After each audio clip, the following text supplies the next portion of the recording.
सोचा नहीं था कि छोटे कार्यशालाओं में सामग्री इतनी तेजी से काम में लाई जाती है। इस टूटे हुए क्लच गियर को ठीक करने के लिए उसने केवल एक छोटी गोल स्टील प्लेट और एक लेथ का उपयोग करके टूटे हुए गियर को पहले जैसा बना दिया। और जो मरम्मत का परिणाम है वह बिल्कुल मूल कारखाने जैसा है।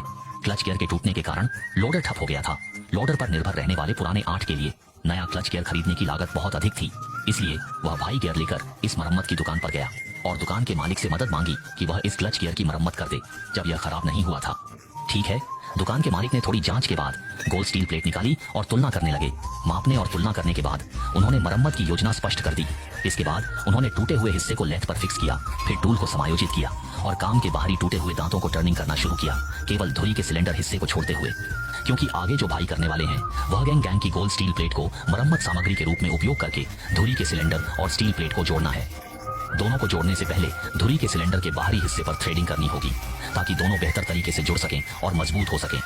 और टर्निंग करना एक तकनीकी काम है जिसमें सटीक नियंत्रण की आवश्यकता होती है। लेथ की गति और टूल की गहराई को ध्यान में रखते हुए भाई ने बहुत सावधानी से काम किया और धुरी के बाहरी गोल हिस्से पर एक एक करके सटीक थ्रेड्स बना दिए। जब धुरी के सिलेंडर पर थ्रेडिंग हो गई तो अगला कदम गोल स्टील प्लेट के इस हिस्से में छिद्र बनाना था।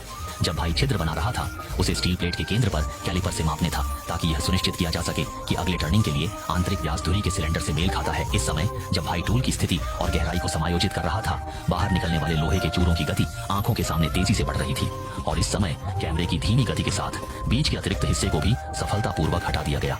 छिद्र का आकार बिल्कुल सही है जो धुरी के सिलेंडर के साथ पूरी तरह से मेल खाता है। यह सभी प्रक्रियाएं वर्षों के अनुभव और उत्कृष्ट कौशल के बिना पूरी नहीं की जा सकती थी।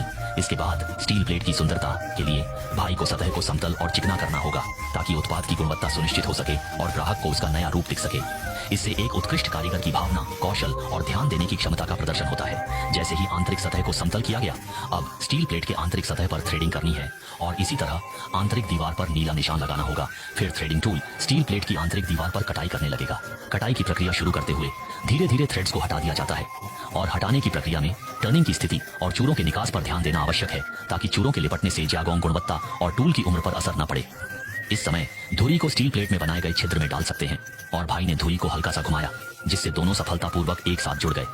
लगता है कि पूरा जागोंग प्रक्रिया काफी सुचारू रही। अब अगला कदम क्लच गियर को टर्निंग प्रोसेस करना है और इस चरण में कोई कठिनाई नहीं है। बस आंतरिक छिद्र के टूल का उपयोग करते हुए मूल कारखाने के टूटे हुए हिस्से के साथ टर्निंग करना है जब तक कि अतिरिक्त हिस्से को हटा नहीं दिया जाता और आंतरिक छिद्र को बड़ा नहीं किया जाता। साथ ही आंतरिक व्यास के माप